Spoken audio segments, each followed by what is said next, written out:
Backstreet, the homies got at me, collab creations, bump like agony, no doubt. All right, guys, any affiliate SEOs in the house? Here it comes again. Any affiliate SEOs? Hell yeah, guys, thanks for keeping up the energy this whole time. Really means a lot that you guys came out here. It's an honor to be presenting for you today. Before I get started, does anyone know what this is? A rank boner? This isn't that kind of conference, man. This is a profit boner. This is profit growth over time for a website that I purchased, and it's the topic of today's presentation. This presentation is called the Six-Figure Flip Story, and it goes a little something like this. I bought a website July 2017. At the time of purchase, the site was making $2,125.34. 11 months later, we broke past that $20,000 a month mark. Right now, this website has over 457 keywords on page 1, 300,000 visitors per month, and in case you're asking yourself, how do we get this quick growth? You're about to learn everything. You're going to learn all the on-site tactics. You're going to learn the monetization tactics, the backlinks that I built, the vendors that I use, every single piece of it on how I rank this website and all my websites for that matter. And although you're going to be learning about this experience that I had with this particular website, I'm going to be presenting this to you as a blueprint to use on your own sites going forward, whether you built them from scratch or bought them like I did. Okay? So, as you know, a lot goes into the building, ranking, and monetizing of a website. So the question is, where do we get started? I'm not the kind of guy that likes to guess and theorize about things, especially things that you guys want to know about, so I ran a test. I went to the Lab Facebook group, and I said, I'm going to be speaking at Chiang Mai SEO. What do you guys want me to talk about? So you guys helped me design my agenda. Here's what we got today. I'm going to be talking about why purchase a website, and I'm going to give you an evaluation criteria process so you can find diamonds in the rough just like I did. We're going to be going over a concept called the super audit. The super audit is something we developed at LeadSpring. It's basically a technique and system that basically makes your website into a sports car. After that, we'll talk about some on-site SEO hacks. After that, backlinks. I'm going to show you how to take a gray hat website to a white hat without losing any of the rankings, actually growing the rankings in the process. And this one's pretty weird for me to say, but I'm going to be talking about the key growth or the key advantage that smart content growth can have in the acceleration of a website. Now, everyone likes talking about CRO and monetization. That's the buzzword of the year, no doubt about it. So I'm going to be introducing 3 monetization techniques, some I bet you've never even heard about before. And lastly, to polish things off, how to prepare for a solid $500,000 flip. Sound okay? Good, good, good. All right, so let's talk about why purchase a website instead of building one from scratch. And I'm going to give you some criteria to use too. First, criteria to use too when you're evaluating a website. But first, let's talk about why you would buy one instead of build one. Okay. I've been doing affiliate SEO for quite some time. I think going around 10 years now, and I'm pretty good at figuring out how much a niche will make before I actually jump into it. But I mess up more than I'm right. If you buy a website, you likely get the P&L. You get to know how much the website makes, so you know the minimum earnings before you even get to put your magic into it. This is very, very valuable for your business. Second, you get to avoid the dang sandbox. No one likes working on a sandbox site. And lastly, it's efficient use of your resources. You see this guy right here? Jay, go ahead and stand up for a second, man. Okay, this is Jay. Okay, you can sit down. He's my right-hand man at LeadSpring, and you know what else he is? He's freaking expensive. This guy is working on his first $1 million himself, and his time is really, really expensive. And you know what? You guys are all entrepreneurs too. I bet your time is very, very expensive. So is it good use of your time to be spent on a site that's not responding to your actions, not responding to your backlinks, or is it better use of your time to be put into a website that's actually listening and responding when you're doing things to it? I know it's a lot cheaper to build a website from scratch, but at a certain point in your business's evolution, your time is more valuable than money, so you need to look and calculate your worth per hour and then ask yourself, what should I do in this kind of situation? All right, so now that you decided you want to buy a website, let's go into some selection criteria, and I'm going to give you a process. I recommend doing this process with a buddy. One of you guys is going to be the good cop. He's going to be arguing in favor of the niche or in favor of the website. You can also use this if you want to go into a niche from scratch, for example, rather than buying one. So the good cop is arguing against the bad cop. The bad cop's job is to try to talk the good cop out of it. So both of you guys are going to have this little debate. Here's what the good cop looks at. First, in the realm of niche research, is the niche trending and growing? Awesome. This is a great thing. I don't need to explain why. Is it what I like to call an oh shit niche? These are niches that people will do probably anything and everything to solve immediately. Think of stuff like Holly was talking about, these emergency niches, pest control, but in the affiliate realm, this is stuff like weight loss, dating, and stuff like that. I pretty much only play around in niches like these. Next, I'm going to talk about, or the good cop is going to look into some monetization quick wins. First, are there more products to review? Is the website we're looking to purchase, has it only reviewed a subset of the products in the niche? So we can just go out and review these guys and gobble up all that traffic. After that, is it possible to switch out the affiliate offers? Is it monetized 100% with Amazon affiliate and we can go ahead and switch those out and make a quick win? Are the products out of stock? Every affiliate website these days has those top 5 lists, top 10 lists. Are the products in the #1 positions, are they actually in stock? Do they have the best reviews? These are really quick wins. If I see that, I'm almost certainly buy that right away if this is a website I'm evaluating. Is the site an authority site? Meaning, can I publish content and it almost insta-ranks for this? I'm going to talk a lot more about this later. And lastly, does the website have poor keyword research? Is it only talking about a subset of the informational topics that it could be talking about? Maybe I can just write about those and get some traffic right there. Now here's what bad cop takes a look at. First, does this niche require a super geeky amount of knowledge in order to write about it? Does anyone like fantasy novels? Come on. I'm the only nerd in the whole damn room? That's hard to believe. So there's this website called bestfantasybooks.com. It reviews the top 100 fantasy books. I've read the top 30, but I am in no way qualified to judge and write about like what are the best fantasy novels. I don't even know anyone who could possibly do that. So this is going to be a challenge to try to find writing for. Does the niche require frequent updates? Like if you're in technology and gaming, best routers, best gaming equipment, stuff like that, new stuff comes out all the time. You're going to have to keep up on that stuff. It's going to be a challenge to constantly upgrade your content. Is it a fad niche, meaning that's going to go out of style in a short amount of time? Think of like hoverboards. How interesting was that? Like it was there for one season and it was gone. Are the sites ranking above it super old? It's not hard to rank over old sites, but it's not easy. It's an uphill battle, that's for sure. And then lastly, is the niche a YMYL niche? Your money, your life, meaning that, I don't know, it's like health, finance, anything related to money or medical advice. Your content needs to be on point and you're going to be constantly scrutinized over time, increasingly more and more as we saw with the August update. All right, so we had this debate. The site we purchased, it looks like this. Basically, we tossed it into Google Trends. It's growing. Even if we didn't do shit, we would have gained over time. It's in the beauty niche. If you don't think that's a no shit niche, you're probably a dude.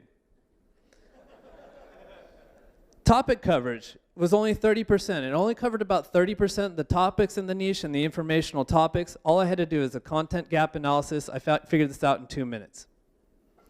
And lastly, it was almost an authority site, almost there. So what I was doing, I was comparing the post date versus when these posts started to get traffic, and it was taking about a month and a half, 2 months' time. We would definitely improve on that. So we bought the site, and here's the starting line. As I mentioned, monthly profit, $2,125 at the time of purchase. Monetized 100% with one-on-one deals with the affiliate providers themselves through software like Reversion and whatnot. Traffic, 38,000 visitors per month. The number of backlinks, so it had 30 outreach links and 21 PBN links. Pretty solid gray hat link profile. And 164 keywords in the top 10. Okay, wait till you see what we did. And it all starts with the super audit.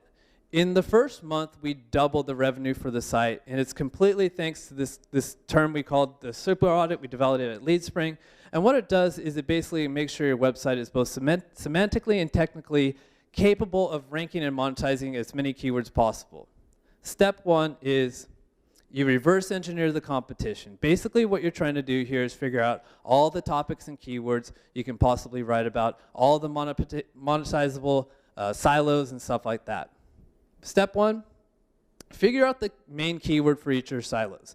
Let's say you're a golf authority website. So one of your silos might be best drivers. Another one might be best putters, for example. You toss that into Ahrefs, Keywords Explorer also ranks for features. So what that does is it searches for that keyword, figures out everyone that's ranked 1 through 10, and it tells you all the other keywords that those pages rank for. Export that out, and boom, you just done the entire keyword analysis for that silo. Rinse and repeat for all of the other categories on the site. Step 2, reverse engineer yourself. What you're trying to do here is you're trying to figure out the keywords that you're ranking for that you're not rank tracking already. You're looking for surprises, and this is what you're looking for. First, you're looking for keywords ranked 5 through 10. What these guys are is they're almost ranking, they're doing the right things, they just need a little bit of a nudge. So some things you can do here is, first, send a target anchor text link. I don't care what people say, a link with the target anchor text is still one of the most powerful ranking signals possible.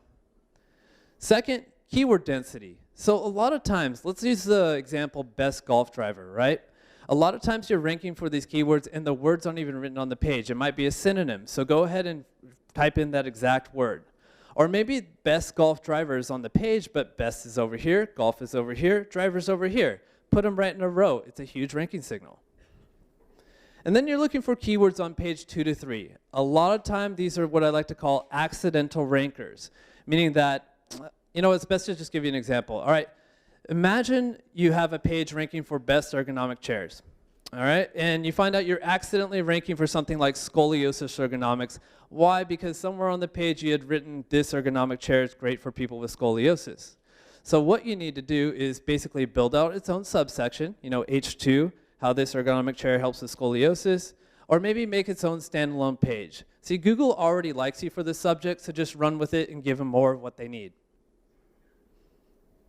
Step 3, put away the tools. You're going to do word-of-mouth research. You're going to go out and find opinions of people that are actually interested in this stuff. I know it's weird putting away a software tool.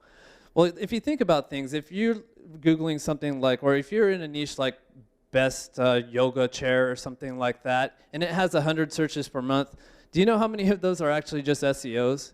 So you really just need to go out and ask these guys, what are you interested in the niche? What are the hot topics and products? And that's what you're going to get out of it. You're going to find the best ones, and you're going to find the most controversial topics to talk about. Where I'd like to go, first, Facebook groups are my number one. Here's a snapshot of me just saying, you guys ever had any da-da-das work for you? If so, which ones? I also like Quora, Reddit, and Answer the Public is quite nice for figuring out the informational topics. Step 4. Click-through rate optimization. What we're going to do right now is jump into those titles and meta tags to try to steal clicks from the SERPs. You guys, don't sleep on click-through rate and user metrics, especially on page 1. Think about this. Google's job is to serve up what people want to read. What better indicator of that than what they're clicking on and how long they read it for? Check this out. This is a snapshot or a graph of the amount of clicks that you get in various positions on page 1 and 2. As you can see right here, number 1 through 4 take up a huge bulk of this, so it's within your best interest to optimize these and steal the clicks from the SERPs. Use techniques like adding numbers to your titles. Odd numbers work 20% better than even numbers. I have no idea why. Year and month. If you add in the year and month, people feel like I'm about to read an article that is updated and current. You can use power words, emotion, and brackets or parentheses to really draw the eye and steal those clicks. Here's an example. 9 insanely awesome ways to propose to your SEO girlfriend 2018. If you were here last year, you would get that. If you're not laughing, you suck. Step 5, technical audit. Now, I'm not going to get too much into this. A lot of people have covered this already, especially yesterday. Rad hit this out of the park. Good job, Rad. So let me just give you the top 5 things that really helped for us in this particular site. Speed optimization was awesome. Indexing cleanup, so just making sure the crawler is not wasting its time on anything that I don't want it to be wasted on. Contact pages, category pages, tags, and all that kind of stuff. Keyword cannibalization, this one sucks. I'm going to talk a lot more about this later. 404 errors, just making sure we're 301ing these to the right pages. And then thin content, basically just doing an analysis and seeing what pages have less than 1,000 words, deciding to bulk them up or just get rid of them out of the index altogether. Step 6, now you're going to do baseline conversion rate optimization. This is before you actually get into A/B testing. You're just going to do the stuff that you know is going to work. Stuff like adding featured images. We all have short attention spans, right? People clicking through sites, if they're looking for best golf driver, give them a picture of golf balls so they know right, or golf drivers, right? So they know right away I'm in the right place. Use urgency and emotion to keep people engaged with the content. Use very, very strong intro paragraphs, right? So the intro paragraph is your hook. When someone decides to take a look at your page, that's where you hook them in. So use techniques like teaching them something new, entertaining them, or even injecting fear. If they don't read this article, something bad's going to happen, like they're going to miss out on something special, or get ripped off, or hurt themselves, stuff like that. Use short paragraphs. No one likes to read a big wall of text, so 1 to 2 sentence paragraphs. Use call-outs, bucket brigades. If you don't know what a bucket brigade is, write that one down, look it up later. Pretty cool technique.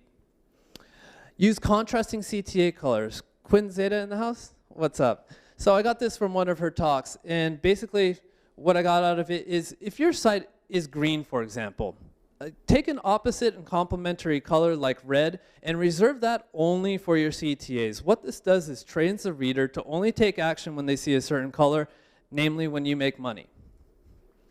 Now lastly, replace those products. Remember when I told you you're going to take a look at the top 5 lists and stuff? Make sure that the ones in the #1 position, #2 positions are the ones with the best reviews. They make you a good commission, and most importantly, they're in stock, right? All right, step number 7. You probably have a ton of topics to talk about at this point, a ton of reviews to write at this point, so now it's all about prioritization. I recommend making a table like this. You're going to basically rate all of these different topics on whether or not they're monetizable or not, whether they have a solid affiliate program, whether the search volume is substantial, and whether they're relevant to the current state of your website right now. Don't start writing about topics that you're not already talking about already. And then just start at the top and start going down the list. Now, I know this probably sounds like a lot of work. There's 7 steps in this audit process, but it really, really pays off. I'm not sure if you noticed this, but we doubled revenue in the first month by running this audit. Pays off. All right, let's start talking about some on-site SEO stuff. Now, in any good story, it's not just a walk in the park for the protagonist. The hero in the story is usually faced with the challenge and gets put down, then picks himself back up and prevails in the end. This is what happened to me in the realm of on-site SEO. It was my Empire Strikes Back episode of this little story. Now let me just start by saying that we did have some nice on-site gains. First off, title tag optimization, SEO 101, looking at the keywords that these pages want to rank for, optimizing the titles, put the main keywords towards the front of the titles, keeping the phrases together in a string. Simple SEO 101 works great to this day. We also got a lot of mileage out of internal anchor text balancing. So we had a lot of money pages that had target anchor text going to them. We balanced them out, then we rank boners. And then we got some nice ranking and conversion optimization from speed optimization. The quick wins we got out of that was, of course, optimizing images, but we also found a plugin that really helped us reduce HTTP requests. I'm totally spacing on what it is right now, but find me after and I'll remember. And then the shit hit the fan, okay? The shit, I was about to say the first flavor of shit hitting the fan. The shit hit the fan with keyword cannibalization first. Has anyone here ever been hit by keyword cannibalization? Yeah, look at that. You know, a lot of SEOs think that keyword cannibalization isn't a real thing because there's no patent on it. Yeah, just see how many hands just went up right there. If you've never been hit by it before, this is what it looks like. All right, you notice this is a ranking graph over time from Ahrefs. The line in blue is basically, we have a page ranked, page 1 for this specific keyword. From November to January, everything's going good. We're ranked on page 1. Nothing's wrong. And then you see this light blue, that's light blue line start to jump on the scene. This is an unintentional URL that just decided it wanted to start ranking for it. It's got the keywords on the page a little bit, but it's definitely not one we want to rank for it. And what happens is both of them start ranking, then they both start crashing together. Google doesn't like to rank the same website with more than one URL for the same keyword. Here's how to fix it. First, I'm going to talk about what you do want to do, and then I'm going to talk about what you don't want to do. Definitely do this. You want to de-optimize the offending page. So let's imagine best golf driver. We'll use that same example again. Let's imagine you have a page, best golf driver reviews 2018, and then you have another page, how to drive a golf ball. You can see there's a lot of keyword overlap here, and while you know the intention of the page, it's not up to you. It's up to Google, right? So de-optimize that offending page. Instead of how to drive a golf ball, how to hit a golf ball. You're just removing the keywords from the title and the H1, which are your primary leverage points. Internal anchors. Make sure you're never sending the word best, golf, or driver as an internal anchor text, or even a piece of the internal anchor text to that page. External anchors matter too, but not nearly as much as the on-site factors that I just mentioned. And this is definitely what you don't want to do. So don't change the URL of the offending page. Google starts to notice what you're doing, but since it's trying to resolve this keyword cannibalization, but the URL that's trying to fix it against has just disappeared, so you get stuck in this endless loop and nothing ever happens. So definitely don't do that. Anyone get hit by any of the core algorithm updates this year? Yep. Same with this site. We got dinged a little bit. And whenever core algorithm updates come out, I like to do a little analysis, especially if I have sites that are affected. I look at sites that went up, sites that went down, try to make some conclusions. Here's some of the characteristics I found. If a website got hit, it wasn't like they were picking on one or two pages. The entire website got hit a little bit. Maybe it lost 10% of traffic, 30%, in some cases up to 60%. So the entire website, every single page on it got hit. If I had a page that was ranked number 1 and I dropped down to number 3, I would look and see who jumped to the number 1 spot. So let's say, for example, like I was like in the paleo diet niche and I dropped from 1 to 3. Like the kind of sites that went up would be larger sites, bigger authority sites, big surprise, but they had more reach than me. Like maybe they were just about diet in general or fitness in general, okay? Then lastly, most of the keywords that were affected weren't even in my rank tracker. It was like long tail stuff that I wasn't even taking a look at, or just keywords that just weren't on my radar at all. So here's some of the conclusions I made. Google's been talking a lot about this having to do with relevance, and I always brush this aside. Relevance, schmelevance, like how can they really pull that out? How can they really figure that out? But what I started to notice is, remember I said all the keywords that I was rank tracking, none of them lost any ground. So I'm a review website. I'm talking about reviewing supplements. I'm reviewing different strategies for the thing that I'm, God, it's so hard not talking about the website. I'm basically a review website. And all those keywords stayed, but I lost a lot of ground on the informational type stuff that I shouldn't have been ranking for in the first place. So it's kind of like Google just put me in my lane. Should I really be upset, or can I really do anything about it? So at the same time, when my website got hit, I was testing TF-IDF optimization on a few select pages. And while the whole website got hit, these select pages either held their ground or rose in rankings.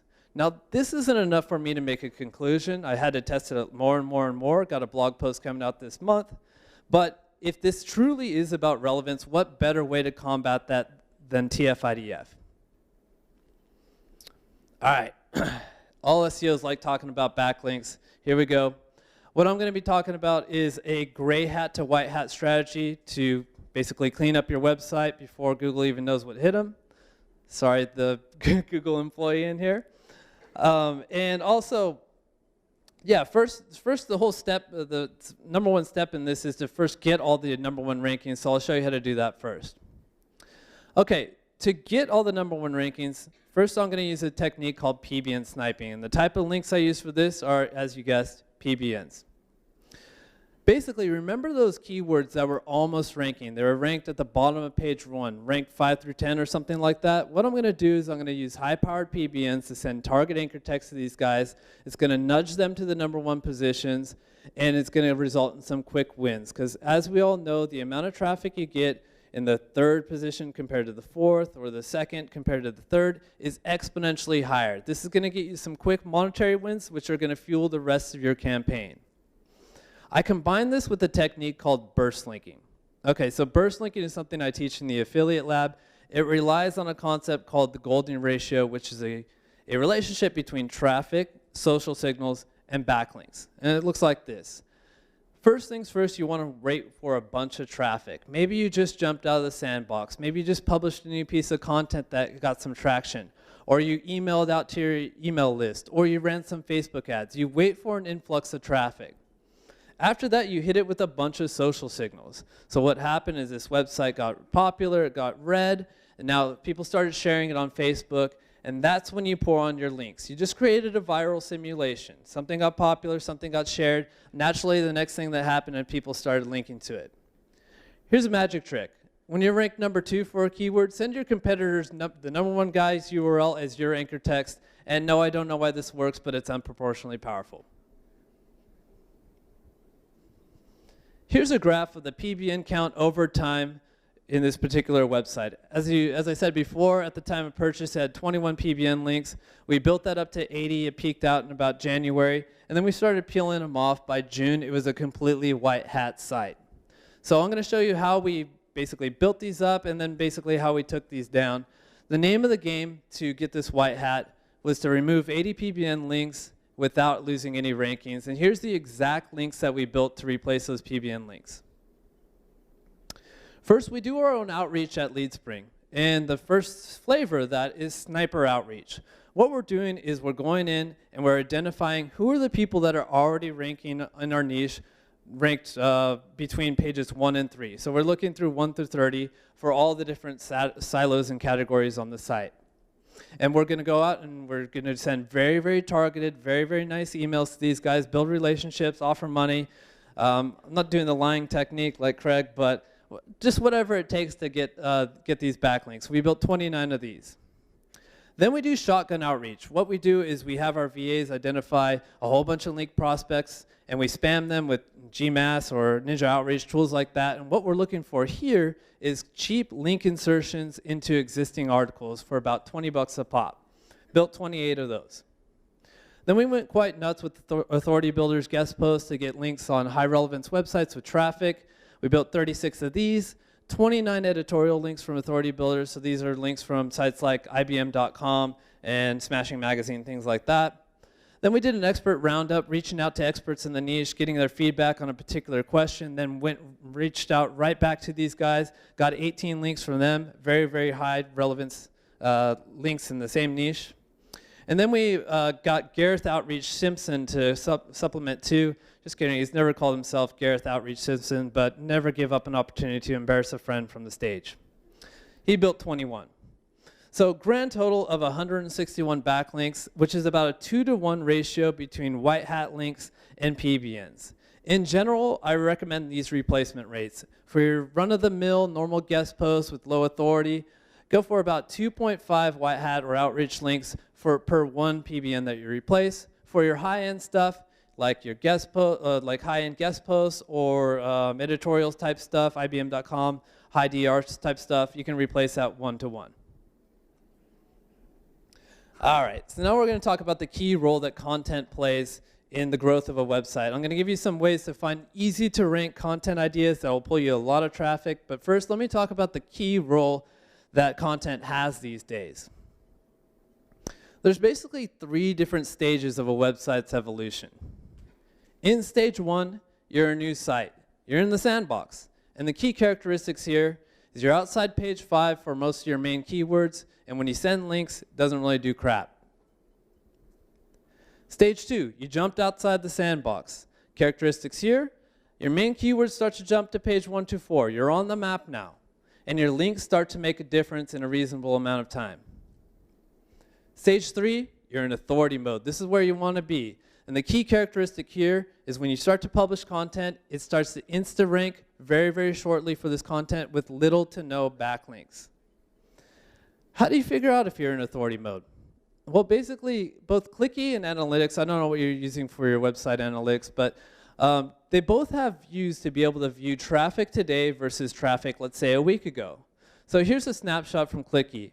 Basically, it's a page-by-page analysis of the most highest traffic pulling pages on the website versus the lowest at the bottom. And what you're looking for is in the right-hand column, anomalies like these where you have a plus 400 or plus 600% increase in traffic.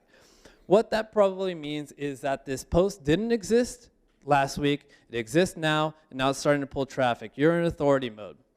So now that you know that you're in authority mode, what do you think is your best use of your time for this website? Any takers? Exactly. Who said the content? Okay, you get a free charger thing. You publish your freaking ass off. You stop whatever you're doing. Well, you continue to build backlinks, but your 80-20 of SEO just became content production. Publish anything and everything you can about the topic. Content velocity does not matter. Now, I want to talk a little bit more about this authority mode and authority website kind of stuff.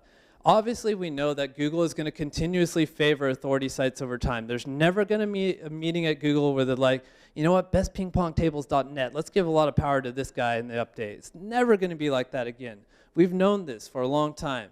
But the threshold of becoming an authority site these days has been significantly lowered. You don't need a 100-page website. You don't need a 10-year-old website to be an authority site. Ours was only 35 pages when it started to insta-rank for content. So once you figure it out, start to take advantage of this. And it all falls back to that super audit. So making sure that your website is really, really tight semantically and technically. None of the pages are wasted, none of the crawl budget's wasted. Really get yourself a solid technical audit. All right, so here's where to get some cool content ideas on autopilot. First, Ahrefs Content Explorer. Here's what you can do. Type in your niche right here in the little field at the top. Then select in title. What that's going to do is going to export, or it's going to deliver you a bunch of content ideas with your keyword in the actual title of the article. You're going to set a minimum referring domains of 5, or sorry, maximum referring domains of 5, minimum traffic of 500 per month, and then you're going to export this bad boy out. What that's going to do is return a whole bunch of content ideas that rank with less than 5 backlinks and pull a nice chunk of traffic. You can also use Ahrefs Keywords Explorer newly discovered feature. What that's going to do, it's going to email you anytime that they find a new keyword in your niche. So you put in your keyword, and anytime a new keyword pops up, new people are searching for it, it's probably a new product, or it's probably a new variation in your niche. You want to be the first one to write about that. Awario is awesome for its Boolean expression feature. The power of Awario lies in it'll search social media for this kind of stuff. So you can type in your niche right there, and whenever your niche is mentioned in social media, it'll inform you. You want to figure out if something's going to go viral, monitor Joe Rogan or Tim Ferriss. Do this all the time. Mention.com and Google Alerts are also pretty awesome ways to get automated content delivered to you. Monetization. Everyone likes to talk about monetization, CRO. What I'm going to do is I'm going to introduce 3 ways to monetize your website. Hopefully some of them you've never even heard about before. Now, before I get started with this, it's time for a story. So there's a big player in our niche. They're a monster conglomerate. They have a product in the niche, and like any good affiliate, we decided to review them and send traffic there and hopefully make some affiliate commissions. But we're pretty good at SEO, and we started to rank over them for their own brand name. They sent me an email saying, you got to delete this page or we're going to kick you out of the affiliate program. Holly's friends with some of the VPs up there. She did her best to try to save our butts, but they were firm on this. I mean, of course you would be, if someone's ranking above me for diggitymarketing.com, they're not my friend anymore. So basically we did what we could. I didn't want to delete the page. It was the most highly visited page on my website. I knew the implications of deleting a high traffic page like that, so I wasn't even thinking twice about doing it. So here's what we did instead. Just because you review someone doesn't mean it needs to be a positive review. What we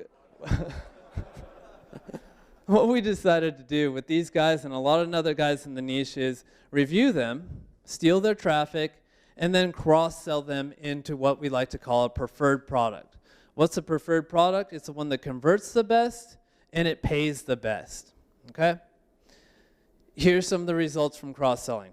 Again, this is that traffic report from Clicky. The pages at the top are the pages with the most traffic. The pages at the bottom have the least traffic. Product ABC, these are the bad guys. These are the ones that kicked us out of the affiliate program. Check out the traffic here, the 49,000 visitors per month. It has more traffic than our dang homepage. I'm not even thinking twice about deleting this guy. Check out the bottom product XYZ. These are our preferred product. They pay well. We got an awesome relationship with the affiliate provider. They're just not a popular product. So check out these results. Before they kicked us out, product ABC was making us $500 a month. Product XYZ was making us $1,400 a month for about $1,900 a month between the two products. After they kicked us out, obviously product ABC isn't making us anything anymore, but product XYZ jumps to $6,265 for a 220% increase in profit. The maximum that product XYZ has ever made for us is $12,000 a month. So if you take a look at any of the big, I don't know, supplement review websites, supplement police, they hardly ever review a product favorably. They're always cross-selling into the preferred product. Why? Because it works. Now, has anyone heard of the sales cycle? A few people in here? Okay. Basically what the sales cycle is, it's a model, a classic model used for salespeople to try to gauge where a prospective buyer is in the sales process. Let me illustrate with an example. Okay, so on the far left, these are people that aren't even close to buying. On the far right, they're very, very close, and they're actually converting. So, stage one, latent pain, meaning you don't even realize that you have a problem with anything. I'm a short dude. I don't know if you've noticed, but I'm short, but I don't have a problem with it. It's latent pain. It's not an issue to me. But let's say I go out to the club. Is my fiance in here? This is hypothetical. Okay. Let's say I go out to the club, I see a supermodel, and I'm like, hey, can I get your phone number? She's like, get the fuck out of here, shorty. Okay, stage one. Now I have acknowledged pain. Now this hurts me. Okay, so I go home and I decide to get on my computer and I'm Googling, how can short guys look taller? So now I'm actively seeking a solution. I'm in phase 3. And then I get deep in the rabbit hole. I learned about this solution called high heels for men. And I'm getting really into it. So I Google best high heels for men. I'm in stage 4. Best high heels for men, actively seeking the best solution. And then I learned that Steve Madden has the best high heels for men. Now I've moved over here and I'm Googling buy Steve Madden high heel shoes. And then next thing you know, I'm a dude walking around with high heels. So this is how the sales cycle works. The people on the far, far left, they're not even close to buying something. The far right, they're very, very close. If someone Googles best juicer, they're ready to buy a juicer. Don't serve them up anything on the page except examples of juicers and make sure they know which one is truly the best.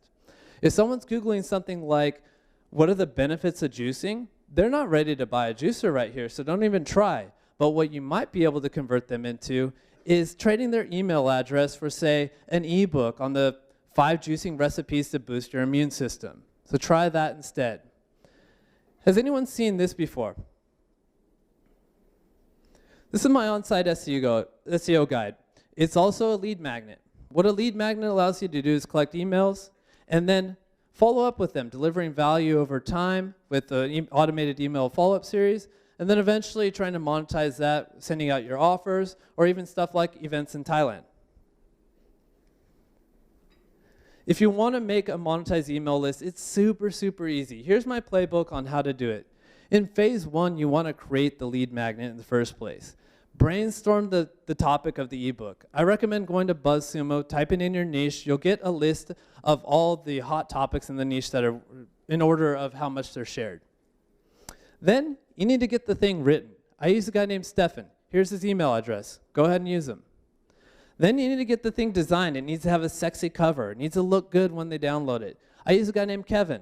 Here's his email address. Email him up. Both these guys together shouldn't cost you much more than the tickets to this conference. Then you need to capture the leads. I use Thrive Leads for that. Basically, I use inline call to actions. These are buttons in the middle of an article. They really break the eye, and they draw in the most conversions. On top of that, I use exit pop-ups when the mouse starts to go to the exit. This is like the Hail Mary. This is my last chance to get them. And then sticky sidebar widgets. So when you scroll down, these follow you down the page. Lastly, you write that dang email follow-up series. Or you can have it outsourced or to someone else. But if you decide to write it yourself, here's some tips I got for you. In the emails, especially the first emails, show a lot of personality. If someone can connect to the author of the email, like if you talk about like the different struggles you've had in the niche and how you overcame them, people will gravitate towards that. And if they can connect with you, they're much more likely to convert later on. Use the PS to lead people into the next email. Say stuff like, watch out for my email tomorrow. I'm going to share 3 different ways to lose 15 pounds in 3 months without having to give up your favorite foods. That gets the next emails open. And then I recommend daily emails. A lot of people say daily is too much. You know, you're spamming them, you're going to bother them, they're going to unsubscribe. But everyone's distracted in this day and age. You want to stay in their head. So send daily emails, and then once you've built up enough rapport, then you pitch them in the 3rd or 4th. So here's some results from the email follow-up series. Basically, we have, at the end of last month, about 5,000 subscribers. Passive revenue increase from the email follow-up is about $2,500 a month, which increases the flip price about $75,000 for about $500 worth of services. I'm cool with that. And then you get nice little bonuses like these. I got this surprise email from our affiliate provider saying, dude, you won the Black Friday challenge. I didn't even know what was going on. Where can I send the iPad? Sweet. Check it out. So this is website traffic over time for the website. Obviously, this traffic is pretty cool for me because I'm going to use that to convert into affiliate commissions. But who else might find this traffic data useful? Anyone? What's that? Yeah, exactly. The seller of the dang product themselves. Why? So they can retarget these guys on Facebook. So this is 2017, around this time frame. I had this idea to monetize my Facebook pixel, but I'd never seen it done before, so I was kind of trailblazing at the moment of time. But here's how I pitched it. Hey, Joe, did you guys run any Facebook advertisements? In July, our site had 31,000 visitors. That's going to continue to rise. I show them the traffic graph. Everyone likes to see a traffic graph. Your competitor approached me about buying access to the retargeting pixel, but I wanted to talk to you about first. Hey, Matt, thanks for thinking of us. We're definitely up for that. What are you looking for? Hey, Joe, your competitor hasn't made me an offer yet. Typically for pixels, with this level of traffic, they go for about $1,000 a month. If traffic 2x is down the road, then we can renegotiate, but I'm okay with locking that in for 3 months. Right on, definitely makes sense. We're flexible down the road as traffic changes. For now, we can do $1,000 for 1 month and test it out. So at this point in time, I can tell this is going to convert. This is like when you're doing email outreach, trying to get links. You kind of switch your tone in the last email. So this is the last final email. Hey, Joe, sounds good. Here's a PayPal subscription link to get this started. Boom, click here, done. As soon as that's paid, I'll let your competitor know that it's not for sale. Just injecting a little bit more emotion into this. Send me over your PayPal pixel code, and I'll get it installed today. Instant satisfaction. And if you don't mind, I'm doing a bunch of retargeting myself and other verticals. Love to see how you guys are doing with this. It's my current Geek of the Month topic. So now that they feel that they have a partner in this endeavor, it's not just someone making money off of them. Boom, 30 minutes of work, flip price increase for by $30,000. I'm okay with that. By the way, I don't know if this is GDPR compliant. All right, so now you've ranked your website. It's fully monetized. It's churning, making 20 grand, 30 grand a month. Now let's talk about how to flip your site, what you can do to prepare for it, and most importantly, how to figure out when to sell the dang thing. Okay, here's the flipping to-do list. First things first, you want to remove yourself out of the equation from everything.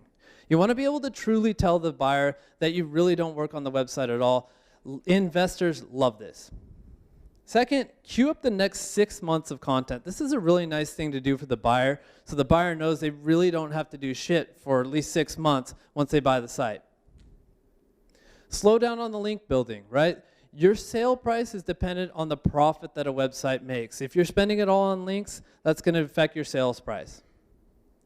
And then use that email list that you built to boost profit in the last months. And then most importantly, figure out the best time to sell.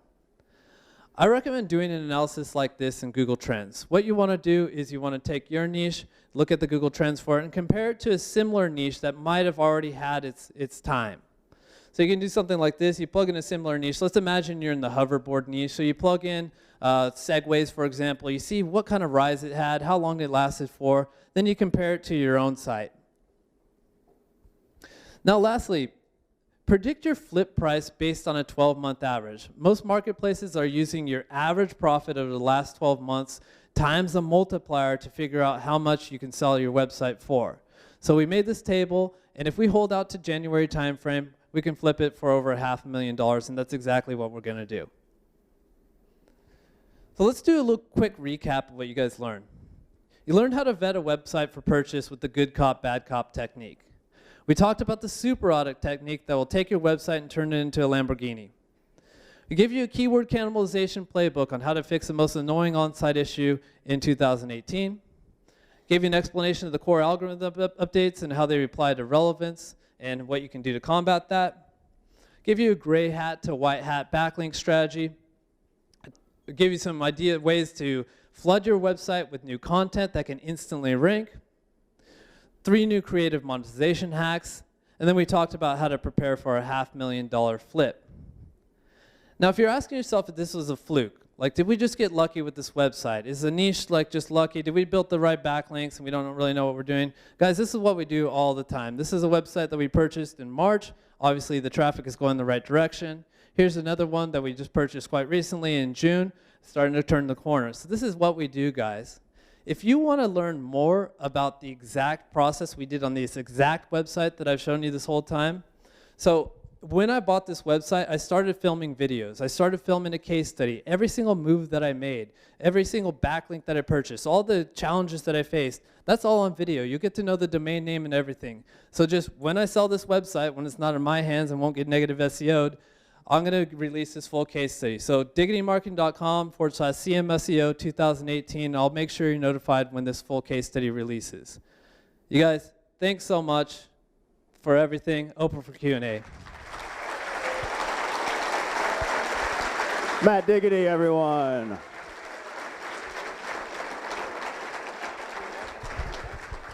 Do we have time for Q&A? Yeah, we got 5 minutes.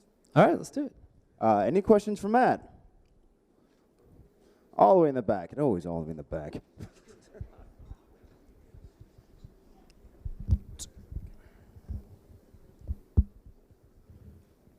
All right, I'm gonna swing through here. Excuse me.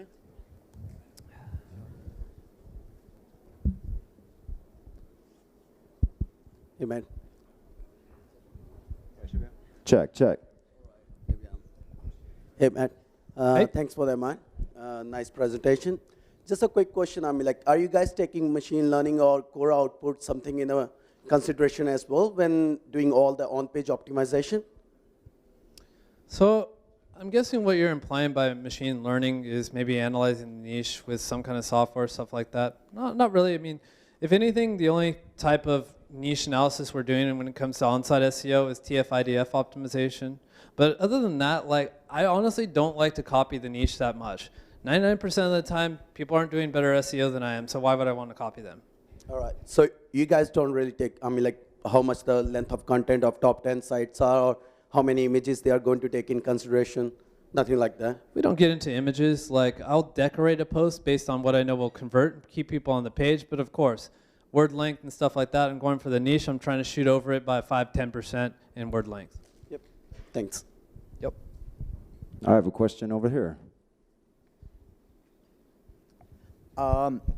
Thanks, Matt. That was a great presentation. You mentioned one thing when you were talking about backlinks going from gray hat to white hat, and you said something about when you're number 2 to send your competitor's URL to. Could you just repeat that? I didn't quite catch what you were talking about. Yeah, I won't even take credit for this one. I got this one from a buddy out in New Zealand. So basically, let's say Ryan Stewart's ranked over me for a specific keyword related to SEO. I'm number 2, he's number 1. I would send the webrisk.com full URL as an anchor text to my page. Is it enough to always push you over the top? Heck no, of course. It's unproportionately powerful, though. And it'll probably be patched by this by this evening since we got Google here. I have a question right here in the middle. Yep. Hi. I would like to know, how do you create the content for so much affiliate websites? Do you outsource everything? Do you have internal teams, VAs? And what is the quality of the content like? Is it native English writers or? Yeah, remember when I said Jay is expensive? He's doing it all himself. Nah, just kidding. No, we outsource all the content. One of the places I like to get content from is I go to the Cult of Copy Facebook group, and I like to get people that are interested in the niche already. So like if I have a website about, I don't know, wakeboarding, I'll get like a wakeboarder to write about it, something like that. And also, we get a lot of writers here in Chiang Mai. Like a lot of people are coming to Chiang Mai, and their alternatives, they're going to be an English teacher, or they're going to figure out this whole SEO thing or something like that. In the meantime, they can be a content writer. 99% of the time, they have a college degree. They have a bachelor's degree. So if they're interested in the niche or they're a good writer, we'll get them. Thank you. Yep. Question right there. Oh shit. Excuse me. Hey, Matt. That was great. Thanks, man. I'm wondering in terms of, this goes back to kind of like the cannibalization stuff you were talking about. In terms of URL structure and like, if you're going to be talking about, let's say, running shoes, you know, and you're going to be recommending the top 10. If you want to get into like more specific long tail stuff, like the best running shoes under 500 for plantar fasciitis or something like that, how do you avoid like, or how do you structure it so that it avoids that cannibalization and you can capitalize on the easier wins for that long tail stuff? Right, so Rad touched upon this in one of his last slides. Basically, you don't want to double count keywords. So you would make a silo structure with your URLs, and it'd be, I don't know, runfreaks.com/best running shoes/fasciitis, right? At the end of the day, like, it's not up to us to figure out if something is cannibalizing. You'll write it, and they'll be completely different, but Google just gets confused, and they're really confused right now with cannibalization.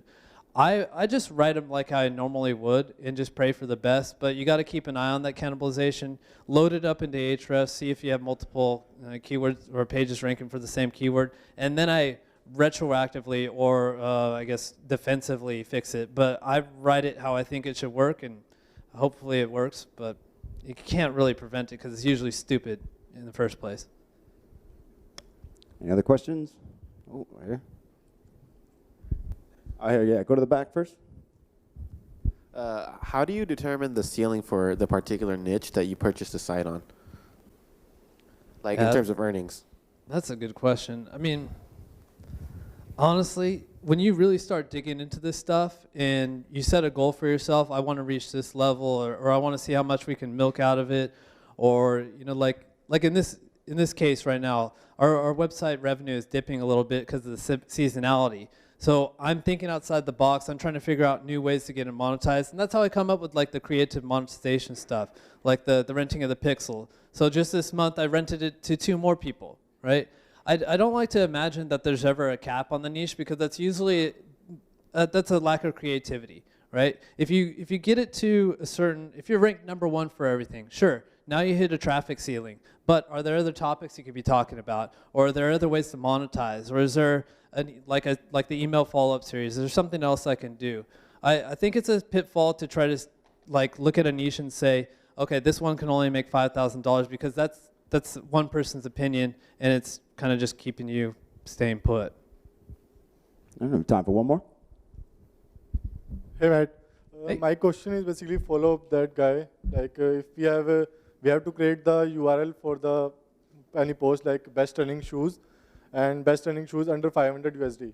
So do you recommending like making 2 separate posts for them, or just indulge in one? Easy way to deal with it, look at the search result. If you type in best shoes for plantar fasciitis, and it's pages that are basically pillar pages that talk about plantar fasciitis or high heels for men and all that stuff, then you do the same. You make a multi-topic page that covers all of it. If it's just pages that are focused on plantar fasciitis, then do the same thing. Okay, thanks. Right on. I guess, ladies and gentlemen, Matt Diggity. Thanks so much, guys.